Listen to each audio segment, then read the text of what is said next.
દર્શક મિત્રો, ગુજરાતમાં 4 દિવસનું માવઠાનું સંકટ, 20થી વધુ જિલ્લામાં ગાજવીજ સાથે વરસાદની આગાહીના યલો એલર્ટ જાહેર.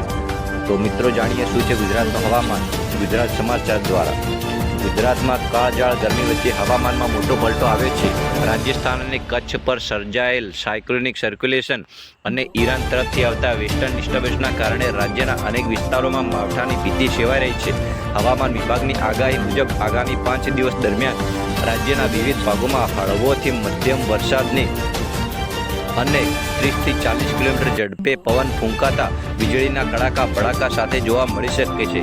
ખાસ કરીને 2 એપ્રિલથી વધુ એક નવું વેસ્ટર્ન ડિસ્ટર્બન્સ સક્રિય થવાની સંભાવના હોવાથી માવઠાનો આ રાઉન્ડ હજુ લાંબો ચાલી શકે છે. તો કઈ તારીખે કયા જિલ્લામાં એલર્ટ છે મિત્રો જાણીએ. 1 એપ્રિલ કચ્છ, બનાસકાંઠા, પાટણ, દેવભૂમિ, દ્વારકા જિલ્લામાં હળવા વરસાદની શક્યતા છે. આ સાથે વીજળી અને તેજ પવનની ચેતવણી પણ આપવામાં આવી છે. 2 એપ્રિલ રાજ્યમાં મેઘરાજાનો વ્યાપ વધશે. બનાસકાંઠા, પાટણ, મહેસાણા, સાબરકાંઠા સહિત અને મધ્ય અને દક્ષિણ ગુજરાતના વડોદરા, સુરત, નવસારી, વલસાડ અને સૌરાષ્ટ્રના જૂનાગઢ, અમરેલી અને ભાવનગર જેવા જિલ્લાઓમાં ગાજવીજ સાથે વરસાદ પડી શકે છે. 3 એપ્રિલ બનાસકાંઠા, સાબરકાંઠા, પોરબંદર, જૂનાગઢ, ગીર સોમનાથ અને કચ્છમાં હળવોથી મધ્યમ વરસાદ ચાલુ રહેવાની ધારણા છે મિત્રો. 4 અને 5 એપ્રિલે જોવા જઈએ તો અરવલ્લી, પંચમહાલ, દાહોદ, મહીસાગર અને નર્મદા જેવા પૂર્વ ગુજરાતના વિસ્તારોમાં વરસાદી માહોલ રહેશે. ત્યારબાદ 6 એપ્રિલથી રાજ્યમાં હવામાન ફરીથી સૂકું થવાની શક્યતા છે. તાપમાનમાં ફેરફાર અને અમદાવાદની સ્થિતિ. તાપમાનની વાત કરીએ તો આગામી 24 કલાકમાં તાપમાન સ્થિર રહેશે મિત્રો. પરંતુ ત્યારબાદના દિવસોમાં પારો 2 થી 3 ડિગ્રી જેટલો નીચે જઈ શકે છે. ગઈકાલે મંગળવારે વલ્લભ વિદ્યાનગર 37.1 ડિગ્રી સેલ્સિયસ સાથે રાજ્યનું સૌથી વધુ ગરમ શહેર રહ્યું હતું.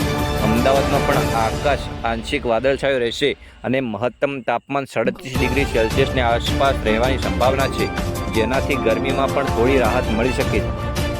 હવામાનમાં આવતા આ ફેરફારને પગલે તંત્ર દ્વારા સાવચેતી રાખવા અપીલ કરવામાં આવી છે.